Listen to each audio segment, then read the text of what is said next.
Om Namo Bhagavate Vasudevaya. Om Namo Bhagavate Vasudevaya. So we read it yesterday. The Diya was running after the Mirage, like the materialist, and the materialist thinks that the soul is produced from matter, but actually it's the other way around. So now we're on to text 30. Dehad Divya Daiva Tantraya Dehad Divya Daiva Tantraya Atmana Sukham Ihata Atmana Sukham Ihata Dukayayam Chanishaya Dukatyayam Chanishasya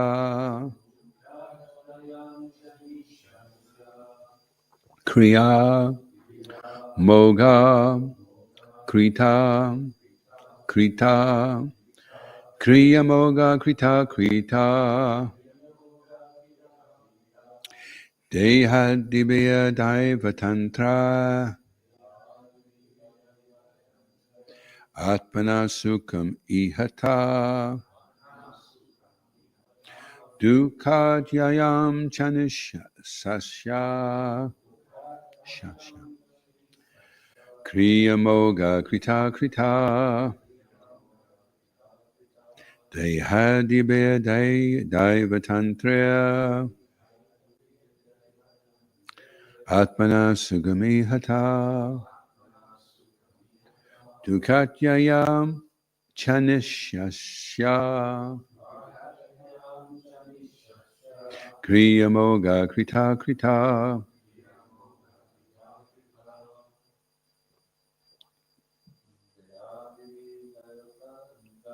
Dehadive Devatantra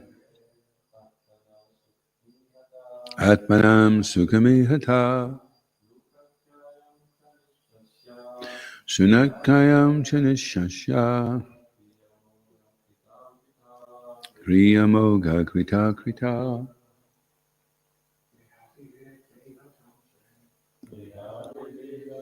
Tantra Atmana Sukami Hata Dukatyayam Chanishasya Kriya Moga Krita Krita Dehadive Daivatantra Atmana Sukami Hata Dukatyayam Chanishasya Kriya Moga Krita Krita Dehadive Devatantra Atmana Sukami Hata Dukayatam Chanishasya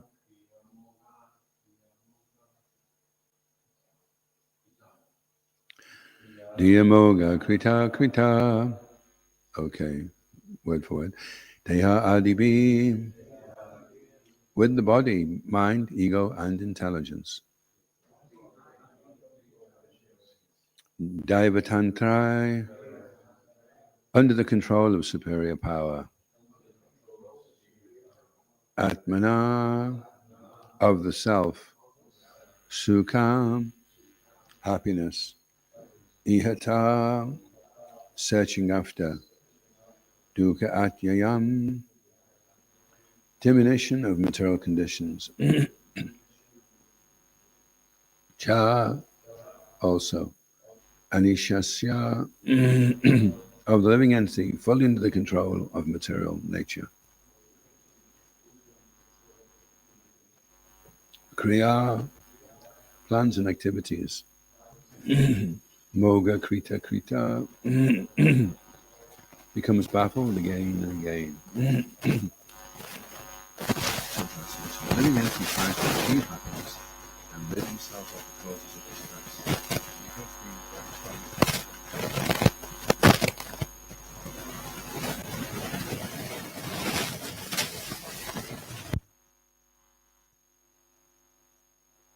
So, responsibly. The living entity tries to achieve happiness and rid himself of the causes of distress. But because the various bodies of the living entities are under the full control of material nature, all his plans in different bodies, one after another, are ultimately backfired.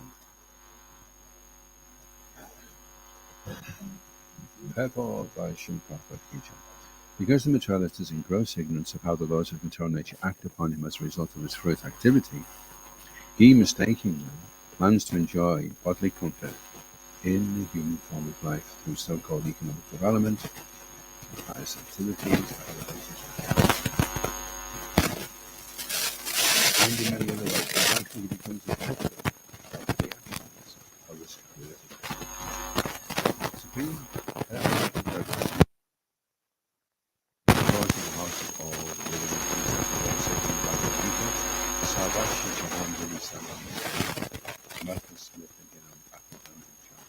I am seated in everyone's heart, and to make and remember knowledge and force.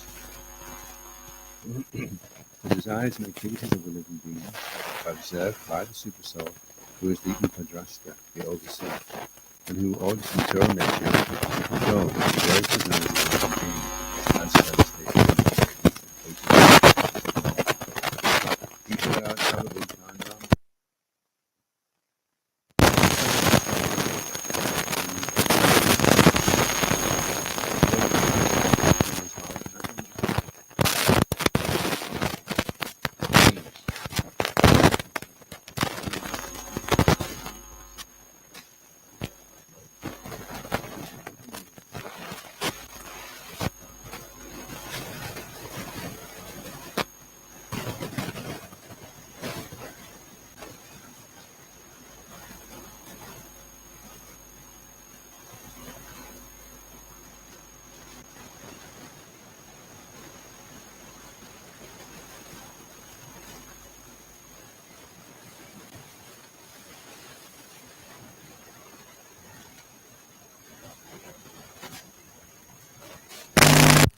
Hare Krishna, Krishna Krishna, Hare Hare, Hare Rama, Rama Rama, Hare Hare.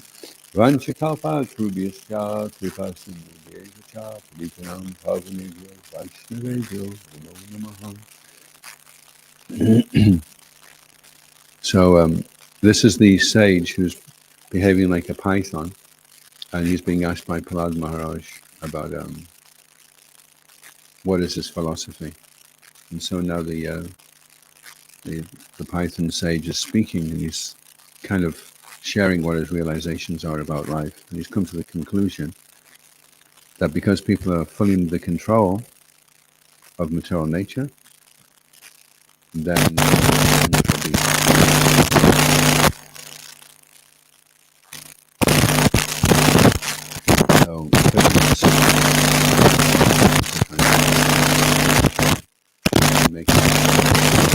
so he's lying there completely giving himself over to the law. The plump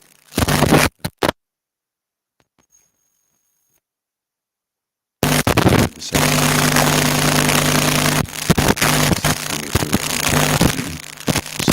when has that faith, then Krishna can provide money. If you don't have that faith and you have to deal with your own thing, then Krishna steps back. Okay, you're going to do it yourself with you do. So if you want to depend on me, then I'll look after you. I'll look after you better than you can look after yourself. But we're here in the material world because we think we can look after ourselves better than Krishna can. And we also think we can do a better job than Krishna of being the controller and the enjoyer. So here we are in the material world trying to show Krishna that we can enjoy and control better than he can. And of course, there's competition. You're not the only one that thinks that. Everyone else in the material world is thinking the same thing. So Krishna, he doesn't have to compete. Nobody else, all the incarnations of Krishna, they're not competing with Krishna. They're complying with Krishna. And sometimes the demigods will step out of line in Krishna very easily. He doesn't get heavy with them, even if they do really, like Indra tried to kill everybody in Vrindavan. And Krishna just mildly chastised him and said, okay, continue on and don't become proud. And Brahma also interfered. And Krishna, because they were his devotees, then they can make mistakes. That's okay. Krishna's not like just going to smash them to smithereens if they step out of line. And so then they become compliant out of love, and all his incarnations are compliant. But the living entities here in the material world, they're not compliant. They're fighting with Krishna, they're fighting with each other, and they're even fighting with themselves. That's why we have so much mental health, because people can't even be nice to themselves. So then you end up with a mental health condition. When you can conquer the mind, then it'll become your friend. It's like having a dog. When the dog is trained, then the dog's happy, you're happy, and the postman's happy.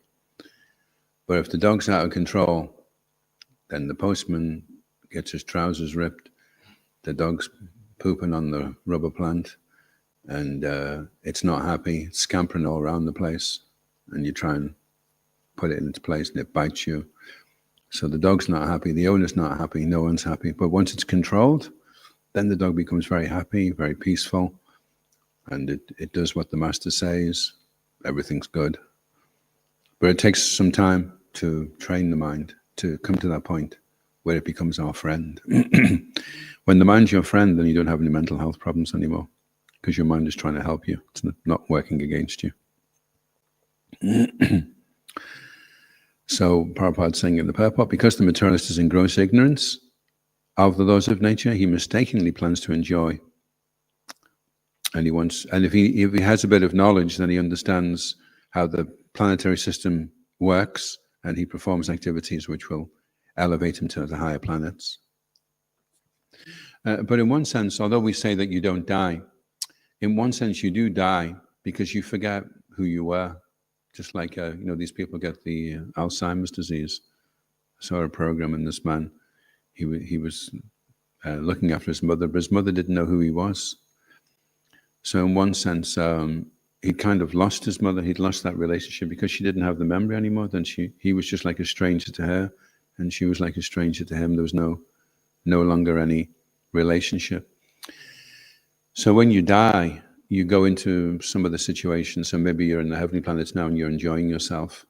But as far as you're concerned, your life has just began from the heavenly planets, and whatever you were before, that's annihilated. That's all forgotten. So it's just as much as the same as being dead. You can't remember your favorite music. You can't remember your favorite pair of trousers. You can't remember that you used to like going to Tesco Extra because you used to get loads of nice bargains. It's all gone. It's nothing. It doesn't mean anything. It's of no consequence. You're not aware of it. You're in this, and you're just plopped into this body, and then you run around like, oh, okay, I'm in this body now. And what do? Oh, we just enjoy. Okay. And then they run around like that. No one's thinking, well, how did this all start? It's like we were talking yesterday about robots. So if I just took your soul out of your body and put you into the body of a robot, and then you woke up the next day and you're in a robot body, and then you just think, oh, okay, I'm a robot, okay. And you go off to go and get some oil so your elbow stops squeaking, and whatever other things robots do, You're not thinking, who made the machine? How come I'm a robot? And what's all this about, You're just like getting on with it. Haven't got time to worry about things. I'm too busy being a robot now. So people are just plopped into the bodies. They just take this as the all in all. And they think, well, there's probably no God and there's no meaning. I'm just going to take my chances and go and get some vapes and I'll be okay. So that's obviously not going to satisfy after a while. It's going to be like, there must be a bit more to it than this, I'm sure, Anyway, so that's that's what's going on in the material world. And the sage can see that all these plans are baffled, ultimately because you can't remember. When you die, you go into your next body, everything's forgotten. You're baffled. Whatever plans you made, even if you do make a lot of money or you go into a good situation in your life, everything here is left behind. And then afterward, in that situation, that will be left behind. So the Supreme Personality of God is situated in the heart, and he's in everyone's heart. And he gives remembrance, knowledge, and forgetfulness. So it's interesting that generally all we think of in terms of education is remembrance and forgetfulness. If you can remember something and not forget it, then that's considered knowledge, but it's not actually the same. It's a different category. Remembering things is good. That's nice. You can remember things. And not forgetting things is good. That's great. But do you actually have any knowledge? Do you actually understand the significance, the relevance, the value of things? Or do you just regurgitate facts and figures that you've memorized? So there's remembrance, and then the fruit of that should be knowledge, which would then change your character, would change the way that you behaved, would change your attitude and your mentality, whereas just having knowledge doesn't necessarily do that. So remembrance, knowledge, and forgetfulness. So yeah, a person may remember things, and he may consider he has knowledge, but actually the real test of whether the person does have knowledge is by how he conducts himself, how he behaves. Actions speak louder than words. So the desires and the activities of the living being are observed by the Supersoul, who is the Upadrashta, the overseer. So the quicker we become aware that there is somebody inside watching us, it's like if we got fitted with CCTV. The government had this new scheme with the NHS. Everybody has to get CCTV fitted on their forehead, and the government can keep an eye on you, see what you do and what you're up to. And people are going to change the way they behave, especially if it's illegal. So similarly, there is a CCTV in the heart, and he's watching everything that's going on. And the quicker we become aware of that, the quicker we'll change the way we behave, and we'll respect other people that have got the CCTV in their hearts as well. Someone's just put this video on Facebook. It's called A Day Out in Glasgow. And it's two people. I think they're not just drunk, they're on something really heavy, you know. And they start smashing up this Pakistani shop. They're just smashing it off the shelf, and then a whole fight breaks out. And then the people, they roll out into the street, and then the people in the street start beating them up and punching them, and there's a whole thing going on, you know.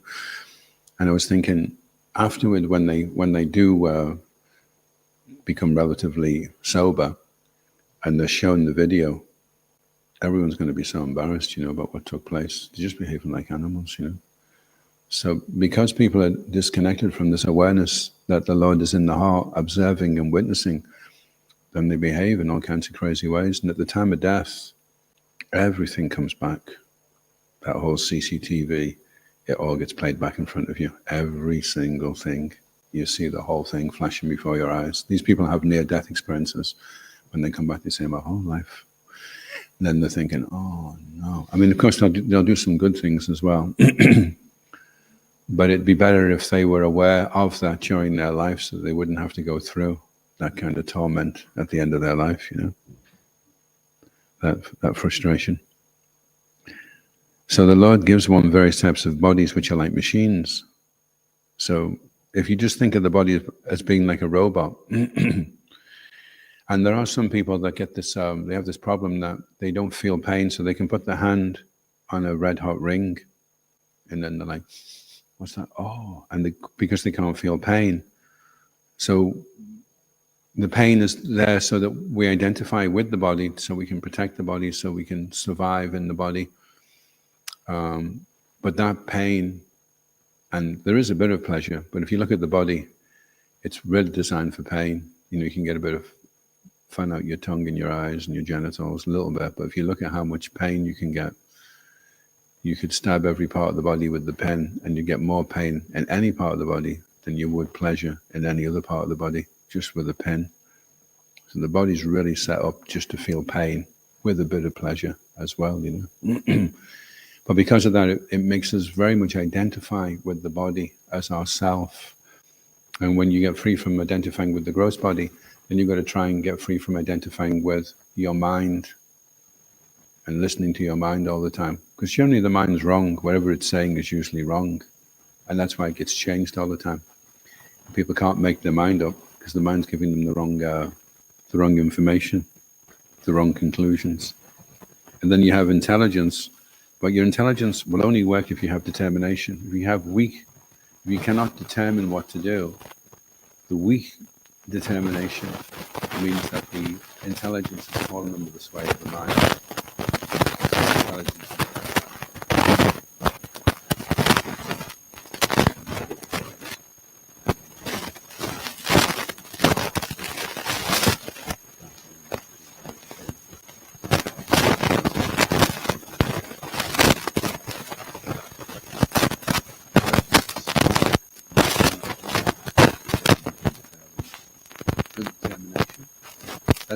That's what they're not teaching the kids at school. They're teaching them to remember things, but they're not teaching the kids how to become determined. And if you can't become determined, then you can't apply your intelligence. Overwhelmed by the whatever flavor of the day that the mind has come up with that day, that'll be the latest thing. And we'll see more and more horrific stories in the papers because of people who control their minds. But of course, it shows no mystery of control. He says Satan making do it. Satan is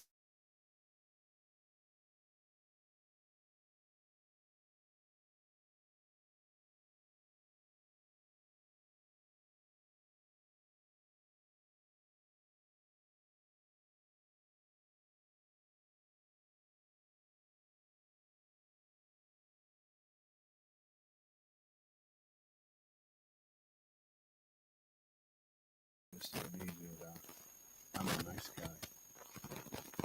Well, if he can do it, means you can do it. Anyone can do it, because we're all humanity. Whatever atrocious things are going on, we would do the same if we were in the same country. The same type of influences we saw now. Looking at thinking, oh my goodness me, I need to learn to control my mind, or I could end up doing this myself, you know.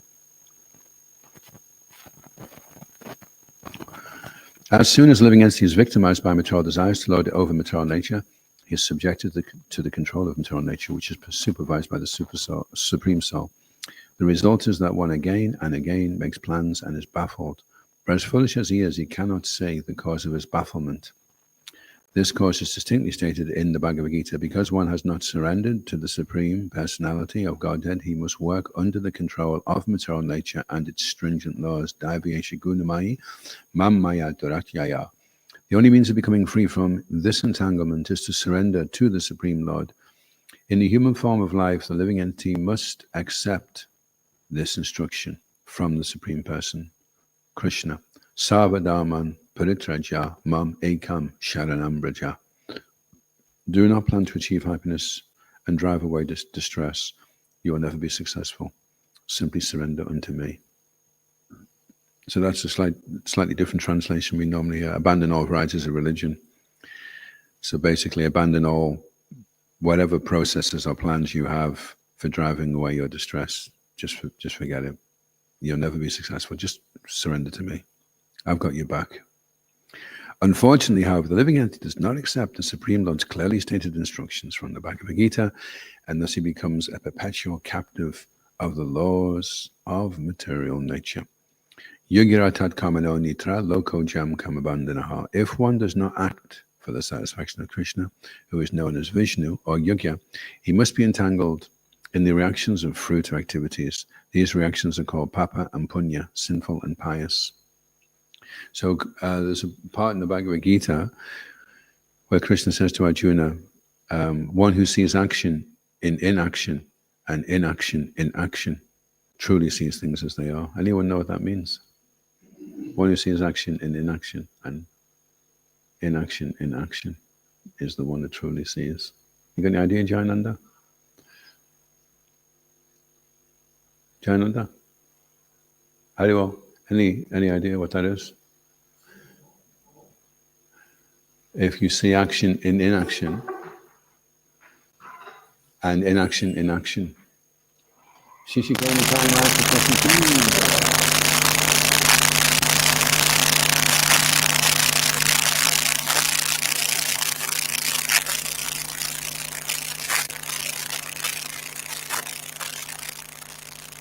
Anybody else? One who sees action in inaction. Bearing in mind this has been Arjuna is just about to kill people. Krishna's telling him this. Action in inaction. And inaction in action. Yeah, if I try not to do something, you're still doing something. Yeah. Like, say, if somebody was getting murdered and you stood there and you said, "Oh, I can't do anything, I'm a pacifist." Well, by your non-compliance to protect that person, then you've become a party to the violence because you didn't. Now, if you'd have stepped in and hit the guy in the head with a brick and knocked him out, you wouldn't have got any reaction. So, although that was an action, it's an inaction. There's no reaction for it. If you're killing people because that's what's needed to be done to protect whereas if you don't, if you just stand there and let them kill everybody, then although you're doing no action, you're getting a reaction for it. So could that also be like in a modern capitalist society where we're paying taxes and collectively taking part in our business activities around the world? But we deciding not to do anything about it, we are taking a share. To some degree, because we're quite helpless in one sense, and we do want to see things change.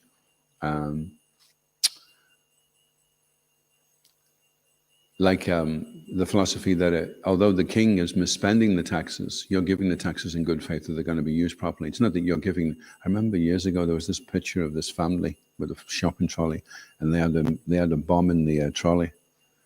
And this was a long time ago. This was maybe in the 80s, and it said every average family spends £22 a week on bombs. So, but they didn't plan when we're going to go down to Tesco's. What do we need to get? We need toilet roll and tomato sauce, and I'll get a bomb as well. Yeah, we need a bomb. So they're not consciously paying for it. But the people that are in power are misusing that and misusing their trust and their dependence, you see. So then they become implicated. That's why even if you're a vegan, so you're eating your soya sausage, but how many people got ripped off to make the soya for the sausage? And the person who drove it in fuel that was overpriced so that they could use the money to make bombs. So you're trying to be a vegan, but still you're getting a reaction. You cannot avoid. The only way you can avoid is Yugiratat Kamano Nitra. Okay, everything belongs to Krishna. I'm going to go down and buy some things for Krishna and offer them. And then everyone who was involved in making those things, the flowers and the fruit and the honey, everyone gets some benefit. The bee that flew around the earth, is it 7 times to make 1 spoonful of honey? And then you offer the honey. All the bees get some benefit, you see. So that's the loophole. That's how we can extricate. Otherwise, it's like being in quicksand. The more you wriggle about, the deeper you sink in. Or you're a little fly in a spider. If you just keep quiet, the spider doesn't know what you're doing.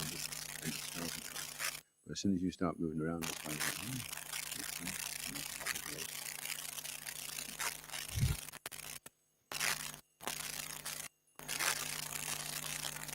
goes, these reactions are called papa and punya, sinful and pious. By pious activities, one is elevated, and by impious, one is degraded and punished by the laws of nature. In the lower species of life, there is an evolutionary process, and when the term of the living enters imprisonment or punishment in the lower species is finished, he is again offered a human form and given a chance to decide for himself which way he should plan. If he again misses the opportunity, he is again put into the cycle of birth and death, going sometimes higher and sometimes lower, turning on turning on the samsara chakra, the wheel of eternal existence. As the wheel sometimes goes up and sometimes comes down, the stringent laws of material nature make the living entity in material existence sometimes happy and sometimes distressed. How he suffers in the cycle of happiness and distress is described in the next verse. So, although Prahlad knows all this, he's very pleased to hear it. And in the association of devotees, we should be refreshing ourselves with the philosophy. And even though you can hear the same thing, Vaisheshika was giving a talk on the holy name the other day, and he said he was in Mayapur, and two of his godbrothers were talking, so he went and sat down by them, and they were chatting, and they were saying, well, one of them was saying, in the last stage of my life now, my only desire is to become aware that there is nothing in these 14 worlds except the holy name. That's the only thing that's of any value, which is a famous statement made by Bhaktivinoda Thakur. And he says, now in my old age, I just want to realize that. And Vaisheshika was saying, he's heard that statement many times, he's read it many times, he's even said it many times himself in classes. And somehow just the way his godbrother said it really lodged into his heart and really made him think, wow, this is the only thing of any value on the 14th birthday. And I could just realize that. Because you can imagine, we were talking before in the method of devotion that there has to be intense eagerness. So you can be intensely eager if you know how valuable something is. If you could be aware that this is the only thing of any value in the entire universe, then naturally you'll be very eager. So eagerness is something that can be achieved by cultivating knowledge and becoming more aware of the significance. And then when we get a chance to chant, it's actually described that we should be greedy. Greed is the only way that you can achieve Krishna, by being greedy. And you may be sitting down to a feast and you don't feel very greedy, and you're just picking at things.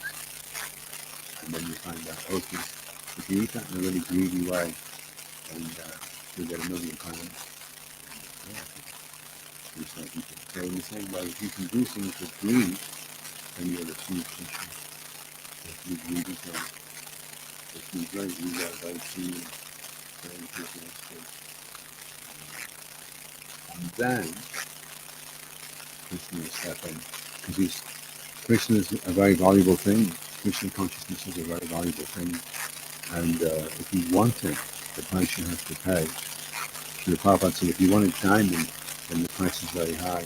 And if you want Krishna, the price is sex life. You have to give up sex life in all its subtle forms, esteem, honor, respect, and other great things that come like that. If you give that up, then you can keep the price that you have to pay.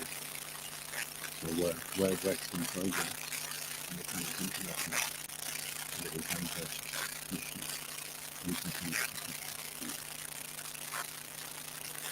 Any questions or comments?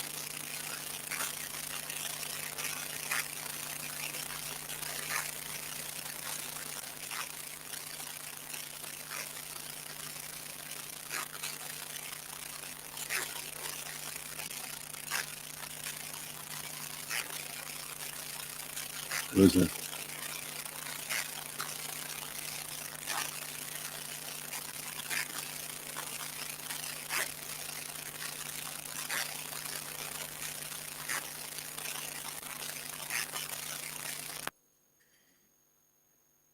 Action in inaction?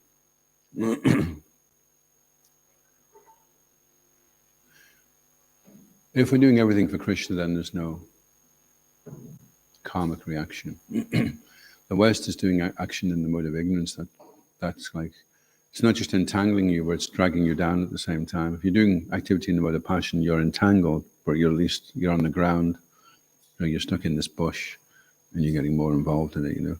But if you're doing it in the mode of ignorance, you're in the bush and you're going down under the ground at the same time as being entangled.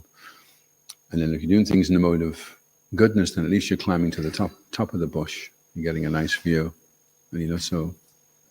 The view's not obscured, and you're not so restricted. You're given a certain amount of freedom. And then when you're fatigued, materially fatigued, you've had enough, you've been around the samsara once too often now. Because sometimes the living entity never gets fatigued. There's a description that at the end of the day of, the life of Brahma, not just one day, but the life of Brahma, which is a long time, at the very end, Sankashan, all the universes are resting on his hood, and at the end, because the living entities have been so stupid for so long, some of them are still in the material world after all this, at the end of Lord Brahma. There's still some of them there. And of course, there's fresh ones coming down as well. But he just becomes so angry. Fire comes out and starts to burn everything up. So if we don't get fed up, eventually Sankashan gets fed up. Are you back again? How many times are you going to go through this before you wise up, It's like the school of hard knocks in the material world. The best is if you can just hear.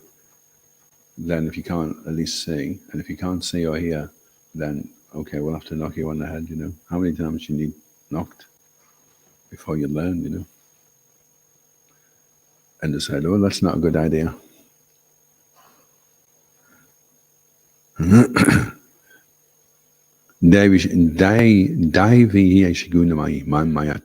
Tarachaya means very difficult.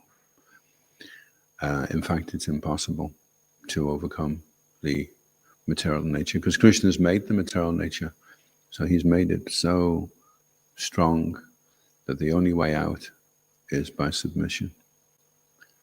You bow down, you show your respects to the material nature. And Daivi she's the energy behind the material nature. She's feminine.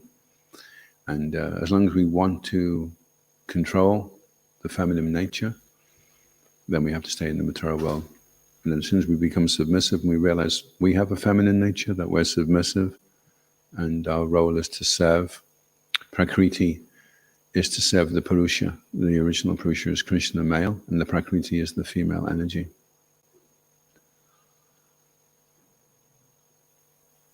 Yes, ask your profound question. I just remembered, and it was about, you were talking about David Glasgow, and you had said, so profound that given the regulatory conditions, you're all capable of that. Yeah. And yeah. This is something I've thought in the past, and it's a way I find it to bring compassion to us for all people, because yeah. we can realise that that person's behaviour isn't, and they feel vulnerable, but any one of us could have been in that position to of compassion rather than judgment. Yeah, that's nonviolent communication by Marshall Rosenberg. There's one lady, her friend had been really badly treated in Africa, and this lady was so angry, and he was going to role play the person that had done this to her friend, and then she was to just let it out, and she was like saying how angry she was, and he started to speak to her, and she was really alarmed because that's exactly what the person had said. And he said, that's because I'm also the person, because we're all humanity. And because he empathized so much that this is where the person must have been coming from. There was another man who was in prison, and he'd shot his best friend. They'd got into an argument, and in the heat of the moment, he'd shot him. And he totally hated himself. He was in the prison, and he couldn't forgive himself for what he'd done. So he had to try and break that person's resentment down and let them see that, okay, he didn't behave in the right way, but under those conditions that had taken place, he has to accept it and just forgive himself. And unfortunately, sometimes people are not able to forgive themselves because what they've done has been so bad, One man came back and his kid had taken a stone and scratched on the side of the car. And he just grabbed the kid I'm not sure if it was a girl or a boy. He grabbed the kid and he just started hitting the kid's hand. And then as he kind of cooled off, he realized he was using a monkey wrench, So the kid had to go to hospital, and all the fingers got taken off. And he went in to see his kid, and the kid said, "Daddy, when will my fingers grow back?" And then he went back and he saw that on the side of the car, the kid had scratched, "Daddy, I love you." So then the guy just stopped himself. He just couldn't, he's not going to be able to live with that his whole life, So we need to learn how to develop compassion for ourselves as well, because we may make some mistake, and we have to try and accept that, we did it because we were illusioned, we were influenced by the material energy. We're all parts and parcels of Krishna. We're all essentially pure love, pure living entities in our essential sense, and we've been contaminated by the material nature. And self-realization is also self-preservation.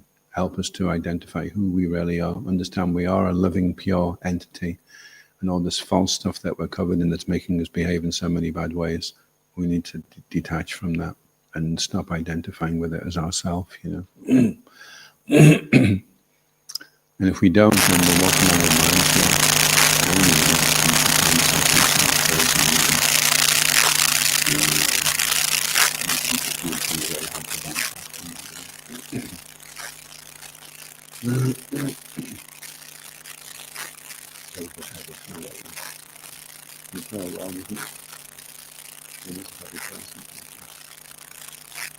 And we want to say, God, our lives are like a river. They're laid out, and you can't change the course of the river. It's going to bend here after 3 miles. It's going to go down here after 4 miles. It'll go over some rocks after 7 miles. And then eventually after 100 miles, it's going to go down into a crashing waterfall. And you're in your canoe. And you cannot change the course of that river. That's your river. But what you can do is you can learn how to navigate down that river to the best of your ability. You can learn the skills, how to avoid the rapids, how to slow down, how to speed up. And then you can go throughout your life in a reasonably nice way. But if you go down the river backwards, watching the LCD screen that's 3 feet wide, and you're just so tuned into that, then you're just going to get smashed by so many things. You're not going to be... and when you go over at the end, you're just going to be like, it's going to be a total... insanely crazy situation for you. So let's turn and face and understand and learn what the grips are that you need and what to say as you go over. Haribo! I heard the story in Nepal, the bustling over the edge. Because they've put like a brick fence over it now, but when I went the first time, there was hardly anything there. And the driver was driving really fast, and I thought, he must not like the back of his hand. Obviously, no one's ever gone over the edge, And then I looked over, and every now and again, you see a bus lodged down the crevice, that's gone over. And one time, one of these guys was driving, and the woman said, "Could you slow down, please?" And he says, "It's okay, I believe in reincarnation." She said, "Yeah, but I don't." Anyway, this one time, there was a busload of devotees, and it went over.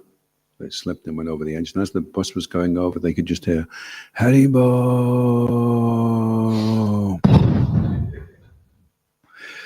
So that's what we're training to do, so that when that final moment comes, we're not saying the wrong thing, Like some people may be saying,